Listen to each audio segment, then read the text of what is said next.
We finally got a chance to reconnect with DTC. I think that we actually missed a quarter, which we never miss a quarter, but it was a wild quarter.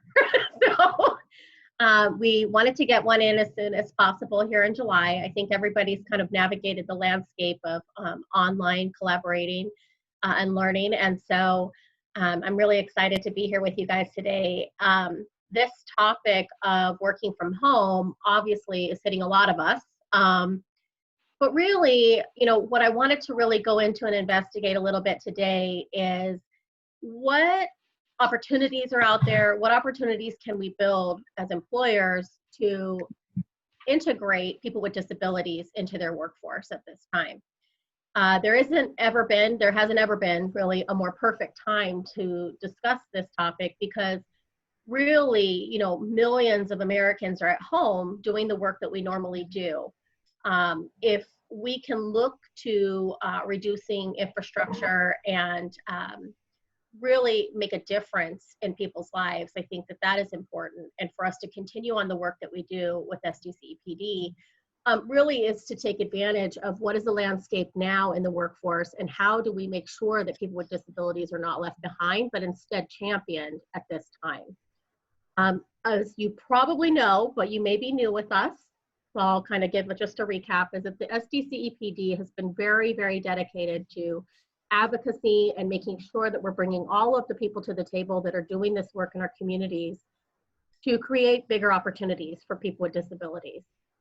Rather than marginalizing and making sure that people stay in entry-level positions, we want to emphasize the fact that people with disabilities are all of us. If I look around the room, I probably see that a lot of us have disabilities. One day we probably will all have a disability. We all know someone with a disability. And I think really the joy of working through this committee has been to see all of our friends, our family, our colleagues, the people that we work with, that we respect, our mentors, are all people who are working, and they are all people with disabilities. And so to be able to see that really manifest over all of these years is really awesome. But what is most exciting to me is for those people that I've worked with in the past that had some disability that tied them to their home, whether it was mobility, a device, something that kept them going, would often prevent them from getting the job that they wanted or that they were capable and had the skill, training, and education for. And so while the COVID-19 hit somewhere around February, it was really in March when we started to see corporations really change the structure of how they were working. Excuse me, what they were doing and what they continue to do is build the exact same workforce that they had before, but they're all working from home. So where they could, they are all working from home. I have tons of previous colleagues that are working from home. I have people that work for me now that are working from home and doing a great job. And so if companies and organizations and these giant corporations were able to quickly transition to an at-home workforce, why wouldn't we then be able to really emphasize to businesses, how do we then incorporate people with disabilities and make sure they don't get left behind or left out from these opportunities? But also for businesses, how do we make sure that we are hitting our bottom line, right? So we are ensuring that profits stay the same, you know, that all of your productivity stays the same. And how do we make that happen? It really is about the support that all of our organizations offer through the SDCEPD, all of them that we work for, to increase those opportunities and make sure that people have the accommodations that they need when they're working from home. In the past, Qumar Bradford has done some presentations for us regarding accommodations. It's very surprising for most employers to understand how little that accommodations really cost, and how much productivity you could get out of an employee if you just provided a small accommodation. And so really it is about finding this time of quarantine and working from home and fitting in people with disabilities who normally would not have had an opportunity because they may be tied to their home for some reason, or it's just more comfortable for them to be working from home. For a lot of us, working from home is a great luxury where we are able to spend time with our families, but also really hone down on the work that we're doing. And whether it be a little bit more flexible with time and time management, or it's really rigid where people have to be online at a certain time. I think it's worked really well for people, and companies are seeing the benefits of that. We'll see how it kind of manifests over time. Like, do we keep this model of more employees being able to work from home? I'd just like to take advantage of it now and say, how do we get people with disabilities into the workforce that typically weren't there? If we couple the climate of there's a virus and we must stay home for, you know, safety, with the social justice movement that is really flourishing in our country right now, you're really looking at advocacy for all groups, for equality, and really at this point, why not make sure that people with disabilities are championed within those sectors as well? I see a great marriage of those two things, working from home and an opportunity for companies to diversify their workforce in many different ways, not just on racial levels, but also on, you know, can we incorporate people with disabilities into our workforce as well? The opportunities that we can provide for employers through SDC PD is really a network of agencies and different organizations that are really giving, they're really just giving meaning and that opportunity, and really just opening the door for people with disabilities. So when you're thinking of people with disabilities, they range, you know, from very, you know, invisible disabilities that people can't see to very intense disabilities. But all of those people probably should have an opportunity to work. And it's just so important because work is so tied to what we see ourselves, our community connectedness, quality of life is really tied to our ability to earn money and our ability to give back to our communities. So what we've done is we've invited Qumar Bradford to come on and talk with you a little bit about your work from home venture. What does that mean to people? How does it work? What does it look like? And then at the end, we will definitely have time for questions. I know Qumar's presentations have always spurred a lot of questions. Please feel free to type them into the chat so that we can make sure they get answered. And at the end, we'll give it over to Charlene so she can give you a little bit more information about job fairs that we have coming up that are going to be online, which is so exciting. And it's really, really a cool thing. I think when you think about it at first, it sounds like, how would that work? But there's some really awesome technology out there that's going to help us. So stick around for that. That'll be really great. Okay, so I'm going to give it over to Qumar.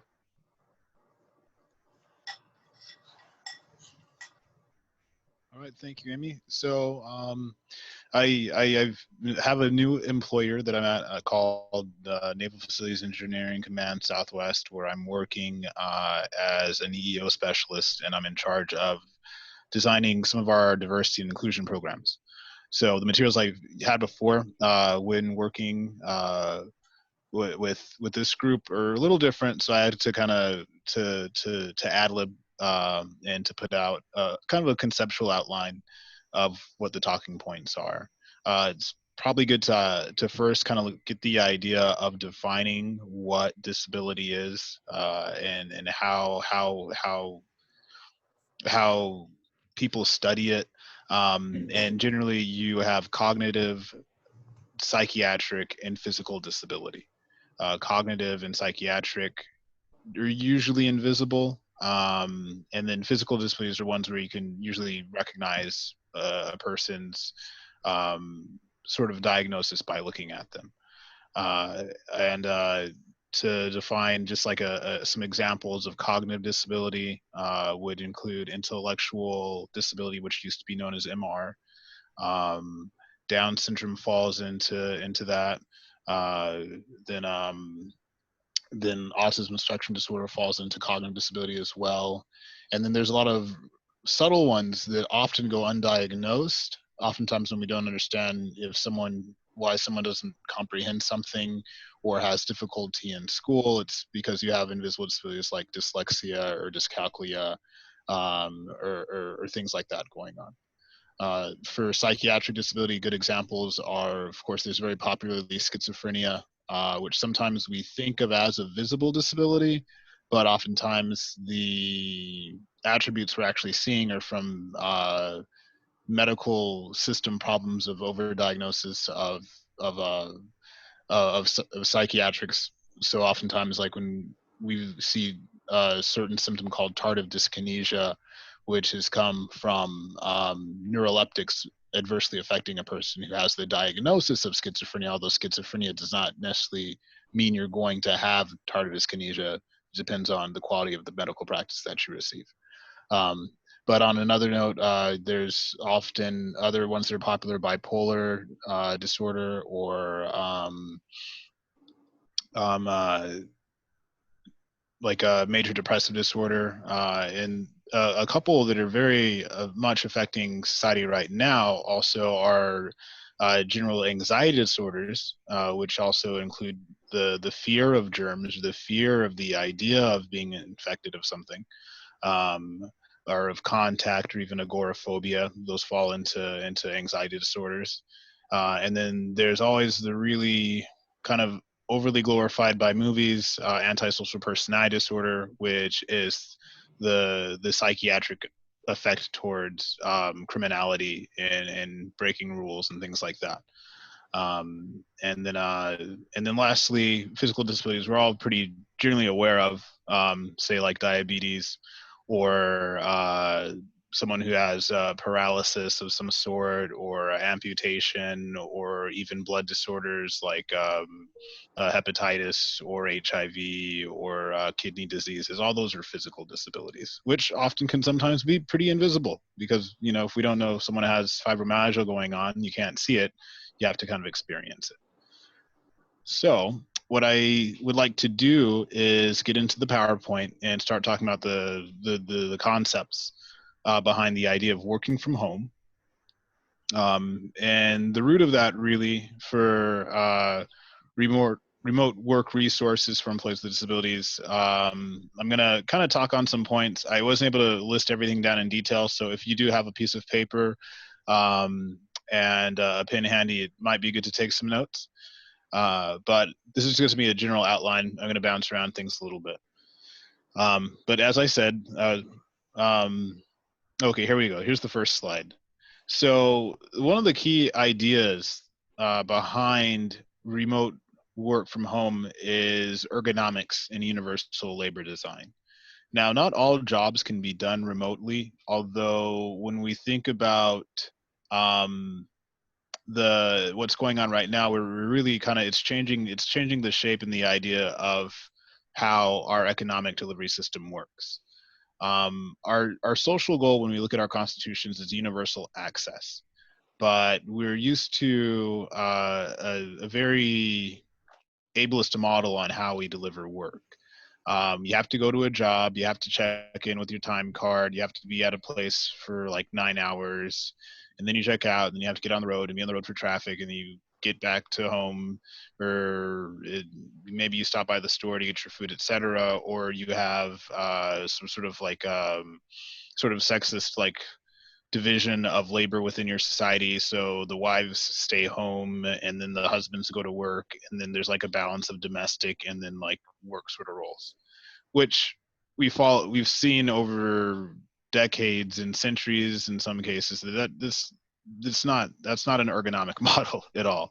And right now what we're finding even further further breakdown of this sort of ideal that we had is the normal, the quote unquote normal social goal. Normal, I always like to talk about that being one of the most common delusions that we all tend to carry.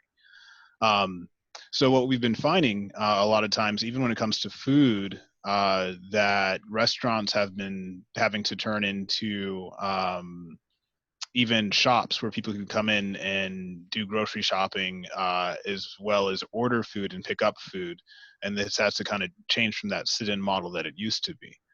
And all those kind of go into universal access is the ultimate social goal. When we look at our constitution that has rights for every single demographic, that means we have to be able to serve every demographic, and for us especially, making sure that people with disabilities can receive services too. And that moves on to the idea that ergonomics in themselves makes the best business model for designing a business. I think one of the difficulties that we've had is that we've had this antiquated 1950 sort of idea of, you know, the person in the house does this and the other person goes out and they're the breadwinner, et cetera. When the idea of worker labor is a lot more flexible than that. Like if you're not working in a factory producing goods that are produced with heavy equipment, that there's other methods of economy.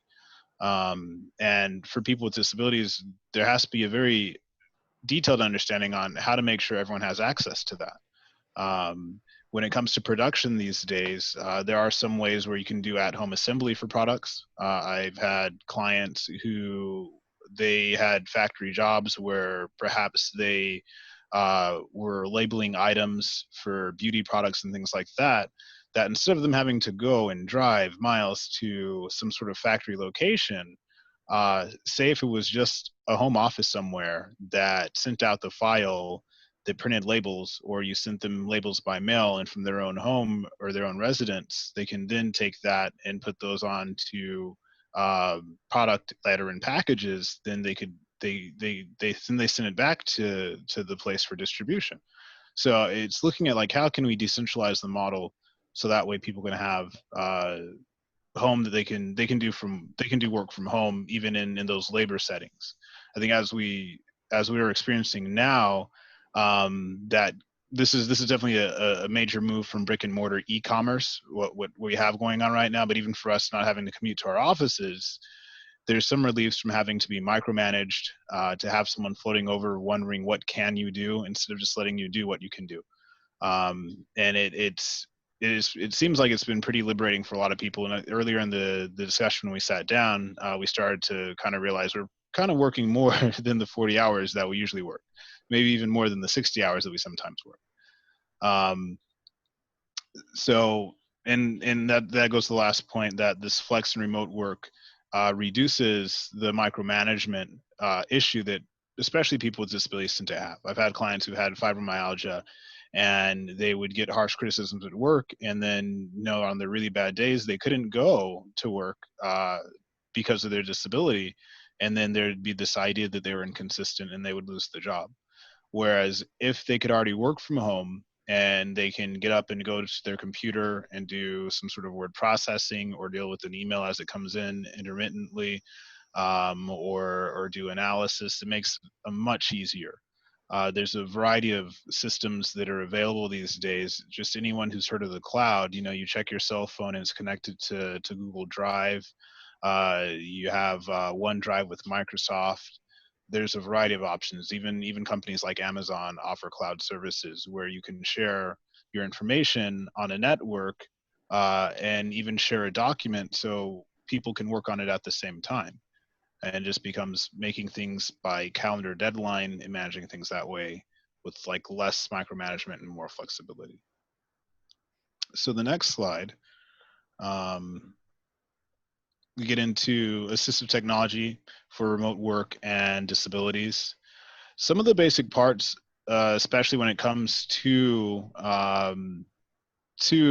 productivity from home, is kind of very universal design principles that go into a lot of it.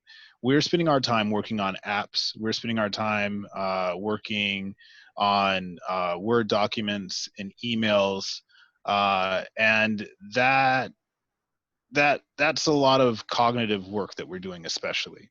And it's good for us to be aware of what goes into seeing something or comprehending information. And a lot of that in funny ways is a graphic design area. So one of the first point that I have on here is understanding graphic design for low vision. One of the places that has been an area of more litigation has been accessibility on the internet. Now that we're all working via the internet for certain things, and even say if you do have someone who does, you know, assembly or something like that from home, and maybe they have a job support person who comes and assists them, like this is still relevant for them even, because if something isn't designed well, then it's hard to kind of get that job done because the comprehension and the visibility isn't very good.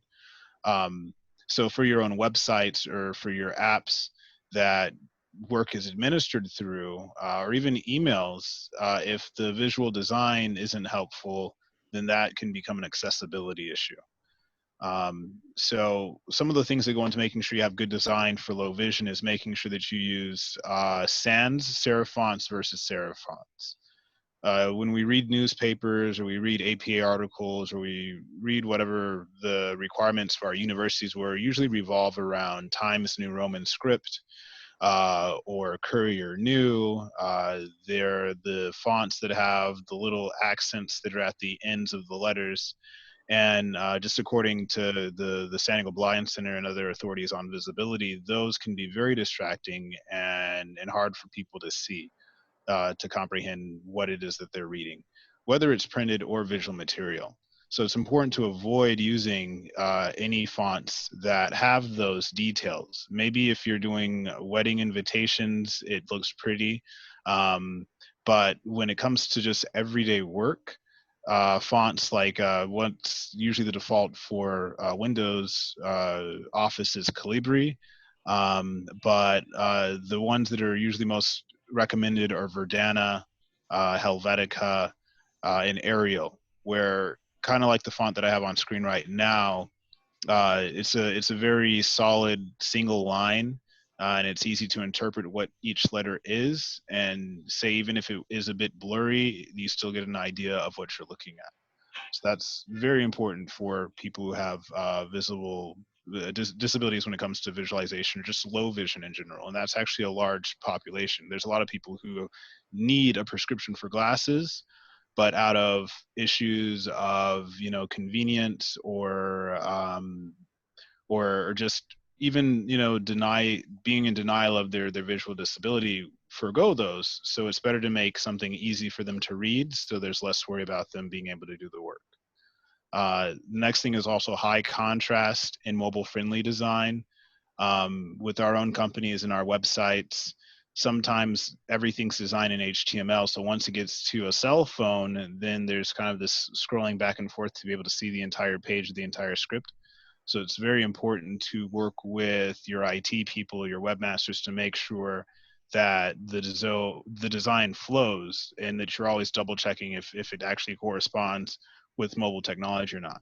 Second is high contrast. As you notice on the screen right here, the background is quite dark and the letters are quite light. Sometimes we like to kind of have a favorite color that we want to make everything in. So sometimes you'll see someone who has like a light blue font on like a medium blue background.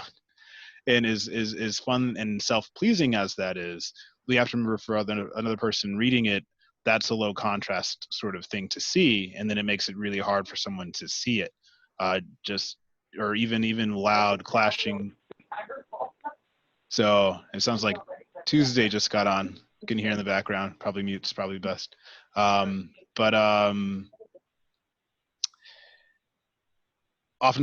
you'll even see really loud designs where you'll see just in basic color design, contrasting colors that or complementary colors like red and green, or you'll see like blue and yellow. And those are all fun from an art perspective, but from an ergonomics perspective of actually doing work and making sure that someone who has a visual disability, or even someone who may have dyslexia, can actually just, you know, see it instead of them kind of being deterred from wanting to work because the design is harmful for their vision. Then the next point is web element descriptions and closed captions, everything being kind of done through technology, especially when you work with people who have no vision and the computer has to read to them. The narrative can get really confusing for them when they're listening to technology such as JAWS, or if just using the basic speech to text technology that is provided in systems like on your cell phone or by Windows or by Apple or Google. If the web design doesn't include the element descriptions, such as whether something is a picture or if there's a caption below a picture, Oftentimes we'll see these in closed captions when we watch television or we watch Netflix, and we turn the captions on, you'll see sort of bracket descriptions of what's going on, someone's whispering, etc. And it works the same way for our work, our productivity softwares, as long as when we design a web page and we say what it is that an element is, if it's a figure of a graph, we have to make sure that we cite those. One of the easy shortcuts for all of us when it comes to visibility that a lot of people aren't aware, that I usually point out to many job seekers that I've worked with in the past, or just whenever I'm talking about accessibility on computer, is the nifty control zoom command. So if you hold down control on your keyboard and you press plus or minus, it will enlarge or reduce the size of the font that you're looking at. That helps a lot because you can kind of you can make the fonts go larger if you have an hard time seeing what something is. My vision isn't the best. I rely on it quite a bit if there's too small text or too much text. And that allows you to zoom in and see it allows you to actually increase the size of the text in the in the web browser, or even sometimes in word processing as well. It allows you to zoom in. So let's see, the next slide has a bit more.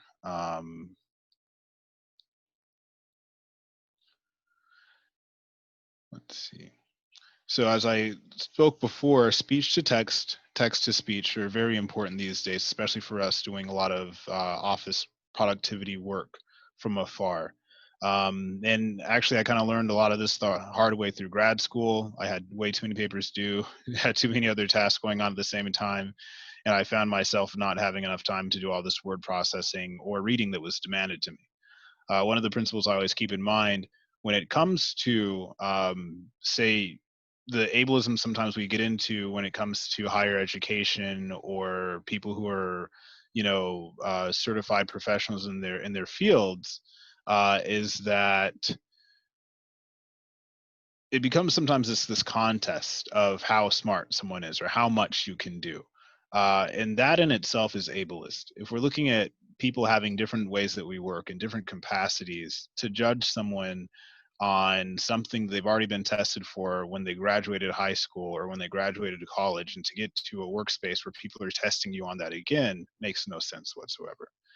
Oftentimes we kind of tell ourselves, well, yeah, I read this many books right now and I'm reading this many books. I think we kind of got through that sort of, litmus test of can you read a book? Like, once we graduated high school and once we finished our bachelor's, or even when we passed the GED, that means, okay, you can read a book.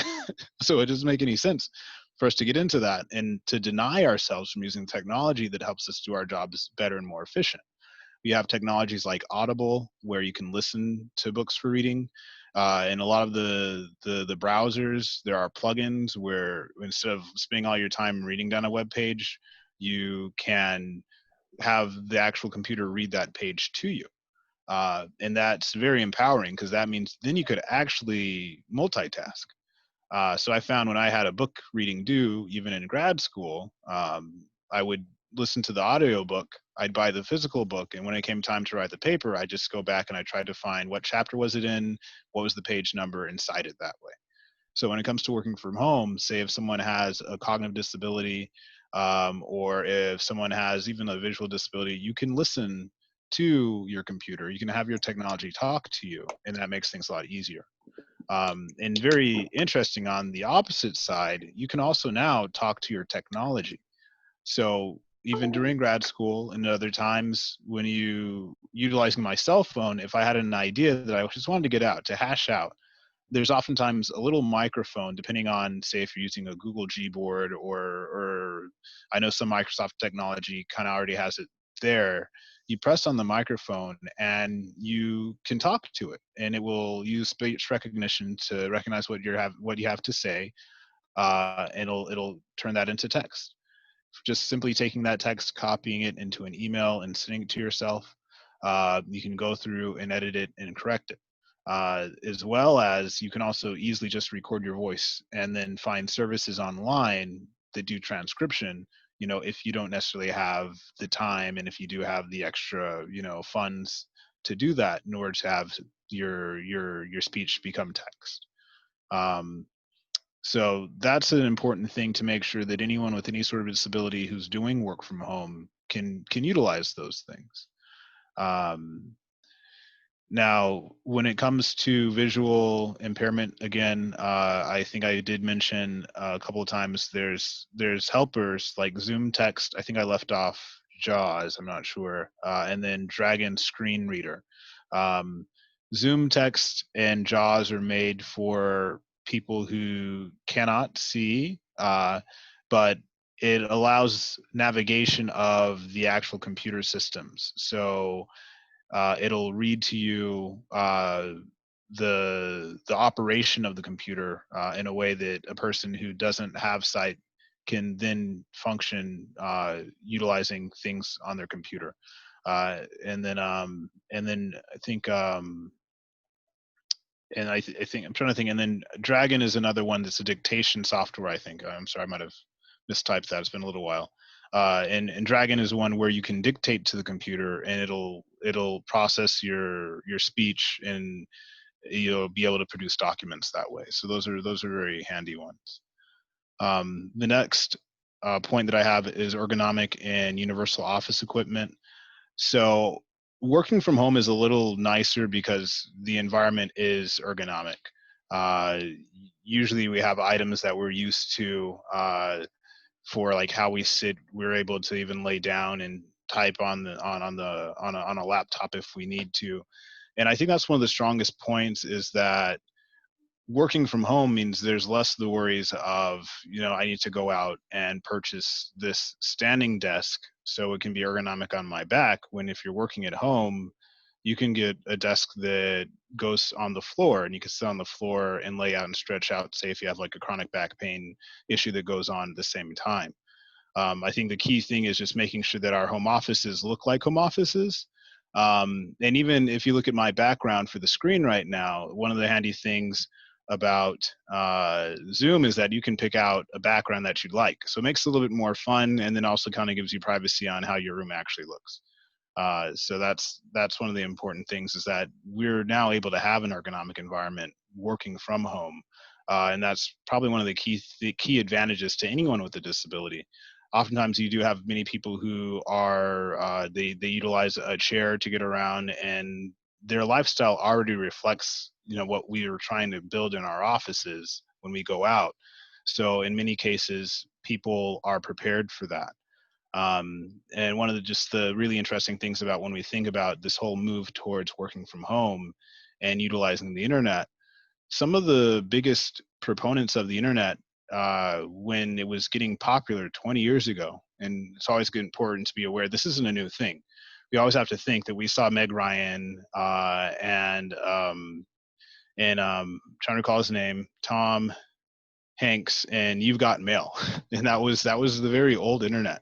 But that was a very net oriented story about people living a remote sort of life, where there's that utilization of technology for your everyday ergonomic living.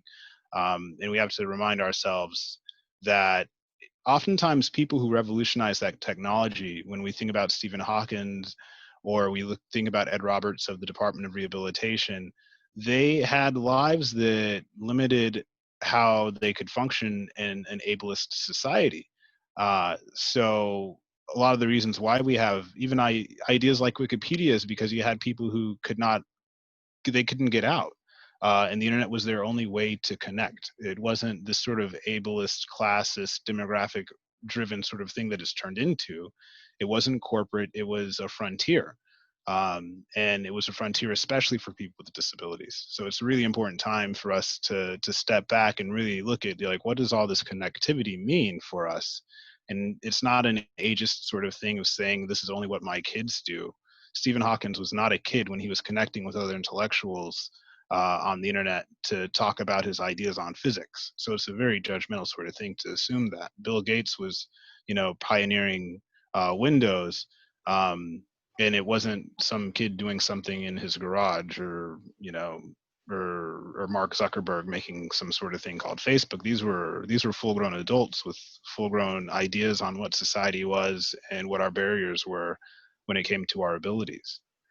And then one thing lastly, the Job Accommodations Network is a very handy resource, especially in our offices. But I think when it comes to work from home, we can access their websites to get ideas on what we need, especially for those of us still working in offices.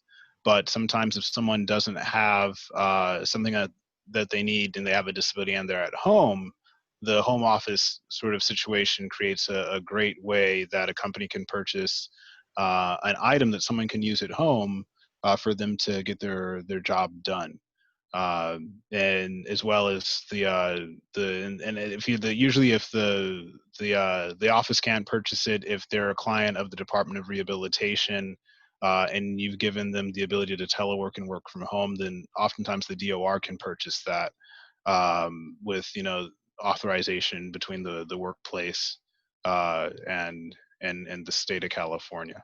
So let's go to the next one. I wanted to throw in something really interesting, just kind of to fit in the situation that we have right now when it comes to the whole to COVID, and it's really interesting because you're seeing a lot of these certain social movements. You're seeing this sort of buildup, this emotional, sociological buildup in society, especially if we consider Black Lives Matter and the whole in issues of police brutality. I remember watching the news that morning doing telework. It was I think it was on Channel 8 on CBS, and it was just a really hard morning. I remember the newscaster, she was announcing, these things that had come up, and first start out with the African American gentleman in the park who was targeted by a lady who was trying to use race as a way to strike back at him for regulating how she wasn't properly watching her dog in the park. And she threatened with calling the police. And then right after that segment was the George Floyd segment. And it was really disturbing. And you could see how disturbing it was because the newscaster really choked up. And she had a hard time going on, and she passed it on immediately to the other two newscasters. And that was I think that definitely affected our country and set a tone.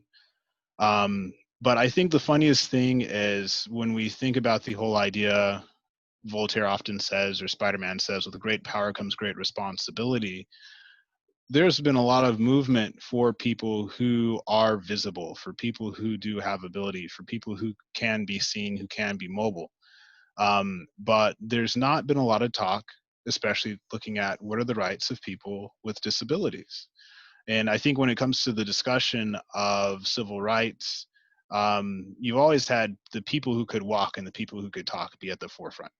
But the lag has always been for those people who can't. And the idea really of a society is that you want to support people who have less capacity to support themselves. And it was great that finally, say like for the state of California in the 70s, there's a disability rights movement, and that was very aggressive, and it was very beautiful to see that people in wheelchairs, people with psychiatric disabilities, people with cognitive disabilities rallying together to make movement and change.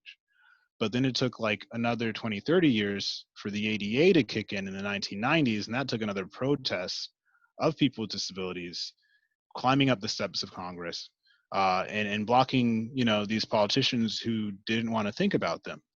And then now we have this big movement with Black Lives Matter, and there's also the support coming from the LGBTQ demographic.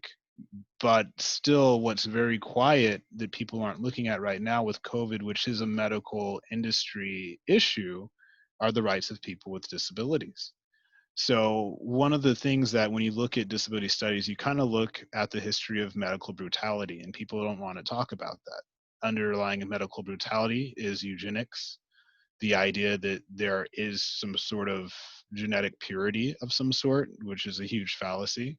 Then you have the idea of ableism, which is the discrimination against people who don't have the what's assumed or the delusion of a normal body. Although, you know, our bodies change, our bodies have different capacities, we have different talents, we have different proclivities, and you know, everyone has something positive to bring to the table. And then lastly, medical racism. Medical racism is understanding that, and it kind of ties in with eugenics, like a lot of the issues that we saw historically when it came to the Holocaust and things like that were powered by the idea of medical racism and eugenics. And that when we even look at our founding fathers, when it comes to people like the Carnegies or Rockefeller, that they paid a lot of money to programs in studying, you know, what race was superior. And a lot of the information that we have in our systems are based on that. A couple interesting facts. I think in the 1980s, there was a task force that was on women's health. And I think up until the 1980s, the standards for women's health was a 70-kilogram male, which doesn't make any sense, you know. Or just even looking from like a gender rights perspective across the board, even up into like the 80s or the 90s, it wasn't clear for many medical people how to distinguish the idea of gender from the idea of sex, which, you know, you shouldn't have to be a linguist to explain that to someone who's pursuing, you know, a degree in medicine, but apparently, you know, linguistics isn't very important for those classes. And that's the only way that we communicate is linguistics. Um, so that's one of the policy issues that we have to consider these days. There's a lot of push for supporting people who are coming from the BIPOC area, BIPOC, but then when it comes to the voice of people with disabilities, especially in that area, there's not a lot of support, and they're not able to get out and put their voice out there as much as other people who may be talking about race, but they're not talking about disability. Um, so, and I think that that pretty much sums up, like, you know, disability is a diagnosis that can be physical, psychiatric, or cognitive. And, you know, even when we look at a lot of the talk that's out there, we have to make sure that, you know, someone from a cognitive disability standpoint can comprehend it. So even the terminology can be very gray for people, and that's an ableist sort of thing, is to create terms that people don't understand. Like it's our job to make sure if someone has a cognitive disability, they can understand that they have access and support for their rights too. So what I assembled is kind of this is something you can take with you, but kind of like a literature review to look at different topics in the news that have come up. And I want you to be able to go through and kind of put that on your radar, that the disability rights movement is still going, and this is an important discussion for your workplaces too. So if we go to the next slide, I think that's the next slide. Let's see. So, okay. So yeah, well, yeah, this is the last part of the, just what the general overview of the topics were. Discrimination in medical services due to priority of risk is a big issue going on when it comes to COVID. So there's a few articles that are going to be in there that talk about how the idea and the panic that's going on with the COVID diagnosis. You have medical professionals who are assuming what the quality of life of someone with a disability is. There's one that I just came across recently that talked about a gentleman who is who's paralyzed, and his wife takes care of him, or took care of him, but the doctors made a call saying that he couldn't possibly have any sort of quality of life, so they deprioritized him, and he passed away because of that. And the wife was very good at documenting what went on, but she clearly documented the conversation that she had, where she talked about that he had a good quality of life together with his wife, but the medical people made the decision that that person, because of their disability, was not a priority. So a lot of times when we're looking at what are these deaths associated with COVID, we really have to look at what are the terms. Because if we have medical people making eugenicist calls on who has value medically and who does not, and who is quote unquote healthy and who is not, that's a major ADA policy issue right there. That's medical discrimination. That's discrimination against people with disabilities. And because they're so vulnerable, and because we are so caught up in our fear of catching something, that we're not looking at the detail of this person who is weaker than, or more susceptible. Weaker is not a good word at all. This person who's more susceptible than I am in this medical situation, are they getting the services that they need? And can I take that risk to support them so that they can still have quality of life, than rather than making it this survival sort of thing? Because once we get into the whole survival paranoia, then we're costing our own society at the expense of itself. And that's essentially is anarchy, and that's the fall of civilization. So, um, and the one last thing, very important for the workforce, that discrimination of people when it comes to disability, to be sure on what ADA is, also includes the perception of disability. If you look at someone and you say, "Oh, I think you have something," that's ADA discrimination, and that's not. That means the law was just violated. That means you just participated in a crime, essentially. And we have to make sure in our workforce that we're aware of that. And that's the problem with micromanagement as well. So just to get towards the end, and just do a run through, the articles that I've shared are from pretty good sources. I have one about anxiety and depression. Well, one from the Anxiety and Depression Association of America that talks about the generalized anxiety that we're going through right now, that we need to be very aware of. For years, we've had a mental health crisis, and for years we haven't talked about it, and now we're really feeling it. The American Bar Association has a great article on COVID and disability discrimination as well. Then there's another one that I found from the New Statesman. Then on the next slide, I have another selection, kind of broke down into themes. So you have disability and COVID isolation. Isolation, when you look at disability studies, is the #1 killer of people with disabilities, because we can't access resources and things like that if we're isolated. And then also developmental disability discrimination. Oftentimes you have someone who has an intellectual or cognitive disability, and the services they need aren't explained to them, and therefore they lose, you know?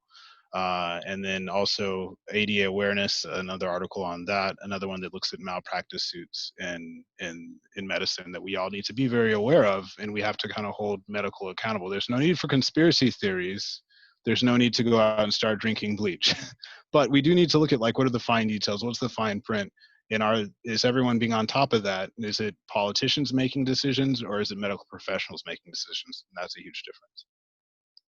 So I guess that's it.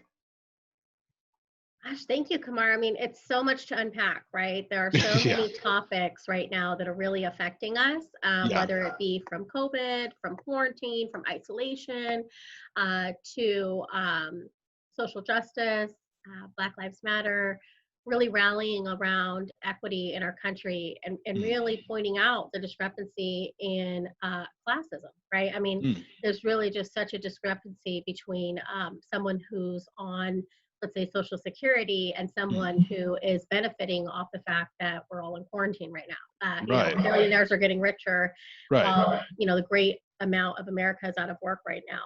Right. And when we look at unemployment rates, the hidden numbers in there really have a lot to do with people with disabilities, right? It's finding the right fit. It's finding what works for you. It's finding employers that are willing to hire people with disabilities. But it really, I think a lot of it has to do with, does the employer know about the resources that are out there that can help them to help their employees stay on the job, which is a huge bottom line factor for employers of, when someone has a disability that has developed after they've already been hired, or becomes more problematic as times go. I do think that depression and anxiety are huge right now. A lot of our country is suffering financially. There are great unknowns for us. But what can we do to really help to encourage employers to hire people with disabilities? I know there are a lot of people on this Zoom call right now that work with people with disabilities and are trying to get them into the workforce. And I would say, to do your homework, right? Every person with a disability is a different person with a disability. So it's about finding what works for that person and then shopping that to an employer to, maybe to quell the fears before they ever become an issue, and to have a plan. Once I know, this works in a lot of different fields, whether it's justice involved, whether it's people with disabilities, where you say, look, I've already got a plan, right? So here's my advocacy team. If something happens, I have a backup plan. And for now, it's just so awesome because we eliminate a lot of those factors that kept people with disabilities from going to work, like poor transportation. If you're on public transportation and you have a disability, you're at the mercy of the bus and the trolley, right? I mean, if those don't work, you don't show up on time, you have additional challenges. And now working from home, I feel like you eliminate a lot of those challenges. Like Qumar was saying, if I can stretch out on my bed and do my work, which I normally do when I'm working from home, but if I have a disability and that helps me, that is amazing. I personally will tell just a little bit of my story, which is, I feel like, such a small little microcosm of what it looks like to have a disability in the workforce, that I have really bad asthma. So when I go outside at times, it is exacerbated by allergies. If I never have to leave my home, it's safe here, right? And so we hope that at a foundation, people with disabilities do have a safe home. It's a whole nother conversation. But if they have already the accommodations that they need, perfect. It's a perfect fit. I was on the internet the other day, as we tend to do when we fill some of our time these days, just scrolling, and someone had said, like, there's no jobs out here, nobody's hiring. And I thought, gosh, that's not true. I mean, I have people calling me asking for people. I need people to fill jobs. And I think that, it really is about being flexible, right? Because whereas you may have thought, I only am in the service industry, I'm only in the hospitality industry, we need to transition those skills to other industries, because there may be a sharp decline, as we have seen in certain industries. A lot of people with disabilities work in entry-level positions in food service, food and beverage, hospitality, and where are those opportunities? Those are going to, disappear. What other opportunities are going to appear? And so I think it's time that we start looking at people who are moving through the Department of Rehabilitation and getting the education to start matching those skills and education with jobs, rather than, taking some job that would be beneath someone, no job is beneath someone, but beneath their skill set, and really looking at that. So Qumar, I definitely appreciate all of your expertise. Qumar worked for the Department of Rehabilitation for so long and just has so much experience in this field. I'm really glad that he's in equal opportunity now, because I think that in the private sector, because I think it marries all of those things together, whether we're looking at, advocacy, education, you're looking at diversity and inclusion within organizations. It's really important. More and more, you see a lot of, you're welcome, Qumar, a lot of positions that are really emphasizing the equal opportunity. And when companies, I think, are looking at that, I think it's important to really look at how are we going to include people, and then who will be included in that path. A lot of times upper executives think that they can hire one person with a disability or hire one person of color and call that diversity. But it really is about including all levels of the organization and all different types of people with different types of background. So I think that is very critical.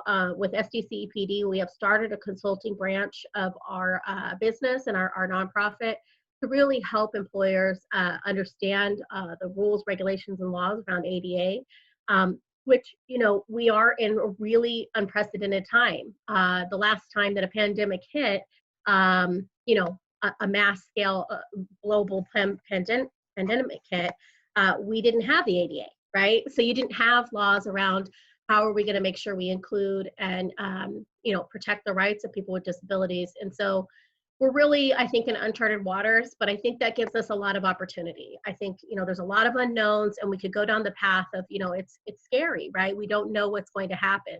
But in the meantime, I think it's better for us to focus our energy on really helping employers navigate this time, because there are so many different facets of what's happening right now, but to especially to help them to navigate keeping people with disability in the workforce, and also helping them get into the workforce so that they can include them. And really, you know, if this is the play that we want to play by, is say that, you know, as an organization that's in the public limelight, are you really practicing what you preach? Are you able to provide a snapshot of your company that is representative of your communities that you're serving, and the dollars that you're getting, right? You know, it's only recently that companies are denouncing certain things as far as racial justice because of the notoriety and the publicity. Where they could have did this 6 months ago, they're doing it now. And we'll take advantage of that, right? We'll say that's great, but we also need to keep taking it a step further and pushing that envelope. If it takes us marching on the streets, we will do that. I think it's important that we all really champion the equity and inclusion at this time, to make sure that we take advantage of this time in our history to say that this is our moment where we can help people with disabilities really get connected to our community in a time when it's so important to connect with others, because we have this quarantine and social distancing. What does that mean for someone who's already isolated, like Qumar said? It really is about including them and building on their skills. So I appreciate everyone who's on the line who does this work.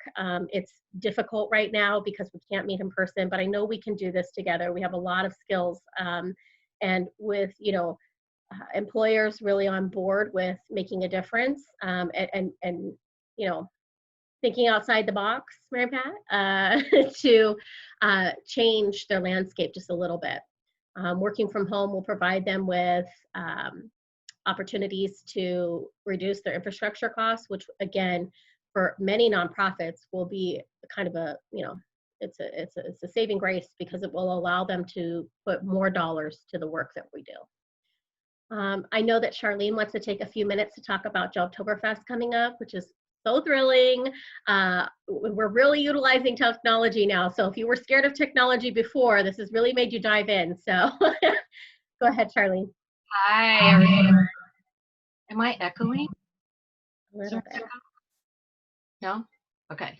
I have some exciting news about this year's Jobtoberfest. We actually, for those of you on the call that don't know, I'm also the chair of the Veterans Employment Committee of San Diego County. We do have some folks that sit on both committees that are on the call right now. Shout out to Dan, he's on both.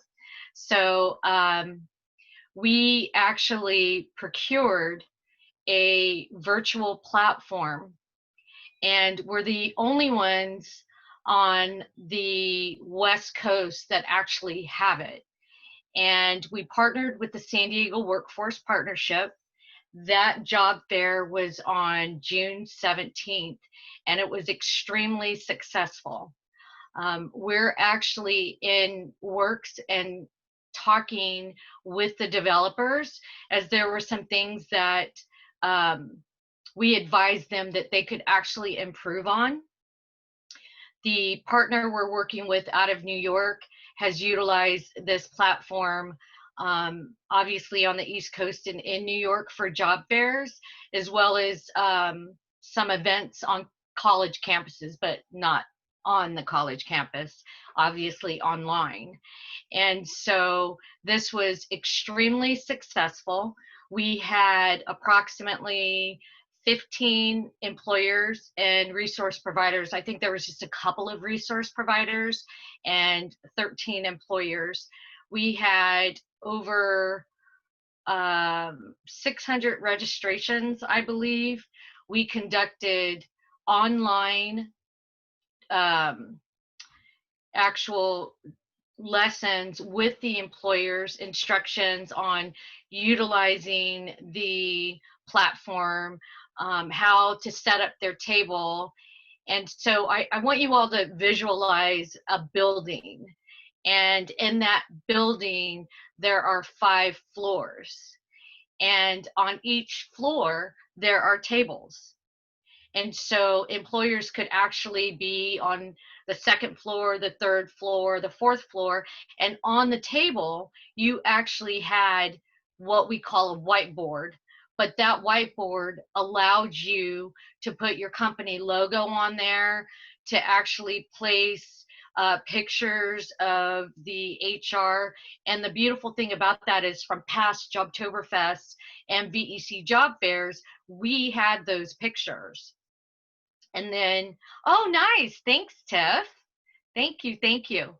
So, and I could actually log in too to show you all. So basically you have each table there, and you could have 2 recruiters at the table at one time, and then you could have up to 6 job seekers. What we found that is not a good idea, because up at the top row that you see where it says Remo and all that, you could see everyone's picture at the table.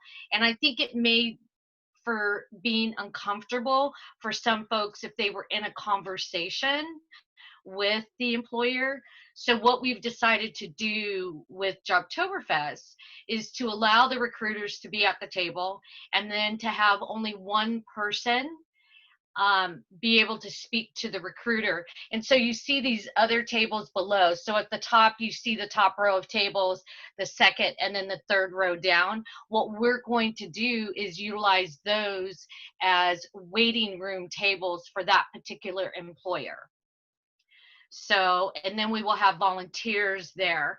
We're actually working very closely with the developers regarding the accommodations table. As you all know, previous years, we've had accommodations for those that are hearing impaired and those visually impaired. So we are absolutely working with developers on addressing that. Another exciting news I'd like to let you all know, and for those of you that are on this call, we will do a demonstration for our August SDCEPD committee meeting.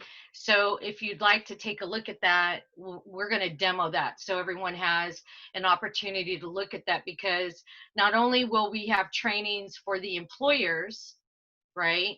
We're going to have trainings for the job seekers. And so folks like the Department of Rehabilitation who are on the call, or PWI or TMI or Goodwill, you all have folks that obviously have participated in these job fairs in the past. And what we would like to do is to train you all so that your job seekers will be able to know how to navigate this. This is not a platform that we want folks jumping on a day or two before the event. We are going to start training folks in August and September, because it's imperative that the job seekers know how to navigate the building, how to navigate between employers, and employers also knowing what the features and functionality are of the actual platform, which there's quite a bit. And our normal, kind of sponsorship packages, we are going to have those, because there's ways of advertising from that platform. There's ways of having a video of your organization on there. We have ways for folks to click on your links and go directly to your website. We had one employer actually have 3 different job openings, and he was able to put the PDFs right below on his whiteboard at the table, and job seekers were able to click on that link and open up the PDF and look at the job rec, and actually go back and kind of tailor their resume and then come back and submit it, because we're going to have an all-day event. This is not going to be, I know our normal was 10 to 2, but being that we're going to have so many folks, as you all know or may not know, we have averaged up to 1,500 job seekers every year. at Jobtoberfest. And we've had between 70 and 75 employers and resource providers. So at this virtual platform, there is a lot more logistics that are going to go into this than previous years. So we want to make sure everyone is familiar with the platform, can navigate the platform. We want to answer all questions prior to the job fair, because we want, obviously, it's successful for the employer as well as to the job seeker. And I can tell you, let me give you an example of the VEC job fair. We had a gentleman from Sacramento who was moving down to San Diego. He was thrilled about this job fair. And he actually stayed on, and we were able to get statistics. So we were able to access real-time information. How many people signed on? How many people signed off? How long were they at the job fair? How long were they communicating with the employers? I mean, we have some really deep numbers when it comes to this. And so this gentleman, I believe, participated for a good couple of hours because, again, he was living in Sacramento and moving to San Diego. He actually met with 3 different employers and was able to get 3 different interviews, and emailed us after the fact stating that there would be no way he could have done that had that been live. He didn't have the money to purchase a ticket from Sacramento to come to our job fair. And so this opened up a whole brand new, environment for him to be able to make that transition. And I've also received multiple emails from our employers that typically attend the VEC job fair in November, who I can tell you 5 or 6 states have always flew out their recruiters to our job fair. They're thrilled this year they don't have to fly out recruiters, that they will be able to recruit from, whether it be Maryland or Virginia or Texas. So they're extremely happy about that. Yet they have these job openings that they need filled. And so the feedback from the employers at the June 17th job fair was we had almost all 5s from the job seekers and from the employers, which said it was, well ran, the functionality of it was amazing, and they are excited. We had employers ask, when is the next one? So we did mention, obviously, that particular one was veteran focused, but open to everybody. And this one in October is obviously open, it is disability focused. However, it is open to all job seekers. And Katrina, who is with the VEC, we brought her on also to Jobtoberfest. She's the guru when it comes to this platform. And literally, she has been working with the developers for 8 weeks now into this. And so she is the one that conducted the training for the job seekers. The employers were actually being trained by San Diego Workforce Partnership. And I believe we are partnering with them again for the October job fair. So it made it very easy. Every time an employer actually signed up and registered, then we would send them over to Workforce to have that training begin. And then any of the job seekers, Katrina had multiple trainings, and even on the weekends, and she had live events. So we were pushing it out through Facebook, through LinkedIn, pretty much all social media platforms to be able to have this conducive with the actual job fair. So one other exciting news I have to bring to the DCC training, the VEC and SDCEPD was has partnered with the Department of Labor OFCCP. They've actually brought us on to conduct a workshop with them with about 200 employers here in San Diego.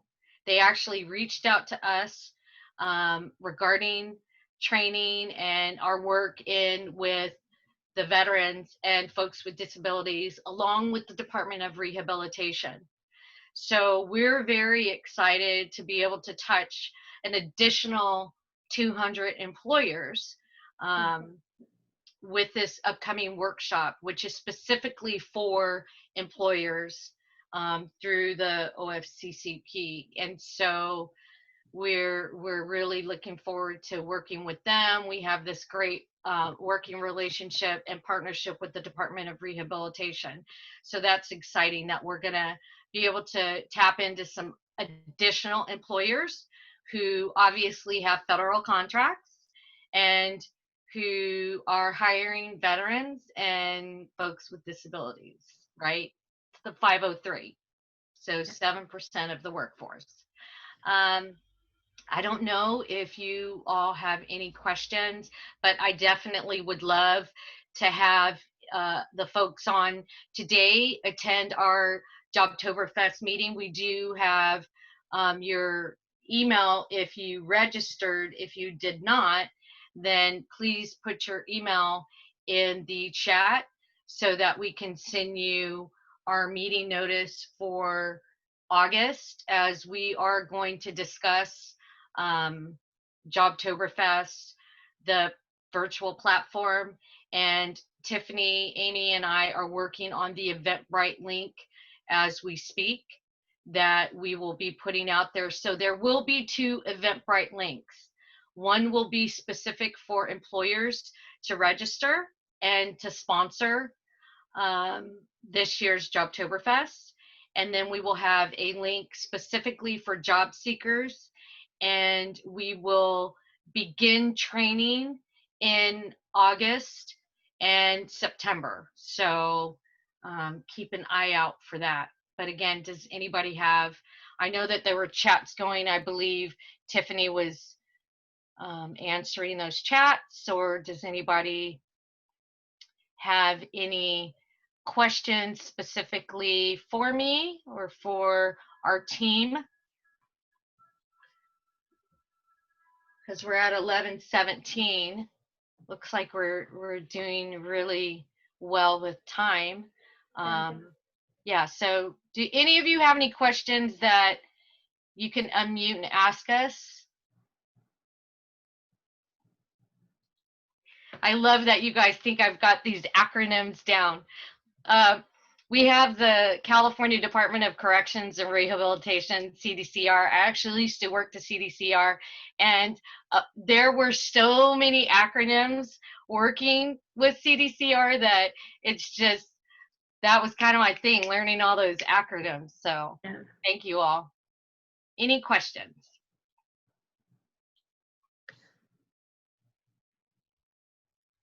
Well, I don't see any questions on the chat. You can feel free to speak. It's okay. Yeah, you can unmute first.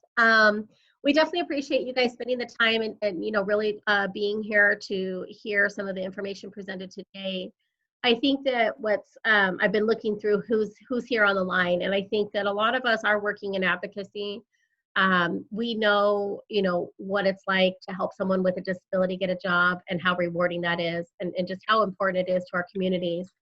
You know, a lot of us have family members, friends, clients that we work with over time where, you know, getting a job has made all the difference. It's really changed just their whole life. So I know, you know, each for us individually, how tied we are to our positions and our professional careers.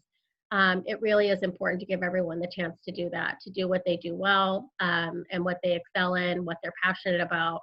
And so I really want to stress, though, that, you know, working from home is very different than working in an office. A lot of times you're adapting an office to someone's needs, and in this case, you get to adapt a home environment to the work that they need to get get accomplished. And I really like coming at it from that angle. Keep in mind, if you are an employer on the line, that the Department of Rehabilitation has tons of qualified candidates for probably every single level job that you have posted and that you have needs for. The Regional Center has tons of people that are looking for jobs and can pay for it. You know, you don't have to think of this as an expensive project to help people with disabilities get into your workforce, because it really won't be expensive. We can help you navigate that if you need help. I appreciate everyone taking the time out of your day to come to our meeting today.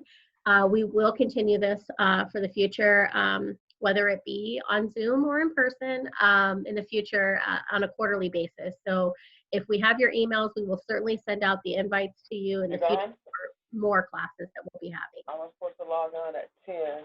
Oh. Uh-oh. So thank you so much for coming. We are making sure that everyone has submitted their emails. Yes? Remember, we had some folks ask if it was okay. We needed to get the okay from Qumar.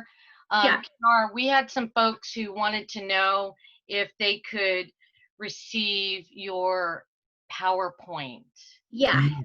So yes. yeah, I told Amy, yeah, that'd be fine, and they'll update my contact information on there and provide it. Yeah, for sure. Wonderful. There's some great links on there, so some extra reading for you guys at home. They're all contemporary articles. They're pretty easy reads, but it's just really insightful on what the nature of knowing what ADA advocacy means, and that there's a lot of bias playing into the COVID situation that we have. From a lot of assumptions that we have against disability. There's a lot of ableism. So it's, you know, once we get a handle on that, we'll probably have an easier time. But right now, it's really hard because of it. Yeah, I agree. So Tiffany, I actually asked a few folks, you know, if they were interested in receiving the link, you know, for Jobtoberfest. And so what Tiffany is going to do is once we complete the Eventbrite link, as I mentioned, we're actually working on that. So we will post that on our website. And then we can go ahead and send out Qumar's PowerPoint to the list that registered. But, you know, obviously, if you didn't register and you happen to get the link, then please email Tiffany or Amy directly, and they can send Qumar's PowerPoint to you. And you know, just again, to reiterate, as Amy had mentioned, his presentations have always been amazing. They're so concise and to the point, and we just are so thankful that, you know, we still have this relationship with him, even though he's with NAVFAC now. But again, it's so important. He's just so well versed in this whole, you know, disabilities community. And so we just, again, kudos, Qumar, for being on this training. We greatly appreciate you. Thanks for inviting me, and thanks for all the kind words. I was good though, so I appreciate it. Thank you very much. Great. So we, again, as Amy had mentioned, thank you all for your time today. We ended a little earlier, which is wonderful. We had it from 10 to 12, so we're ending approximately about 11:30. So everyone stay safe, number one, and have an amazing day.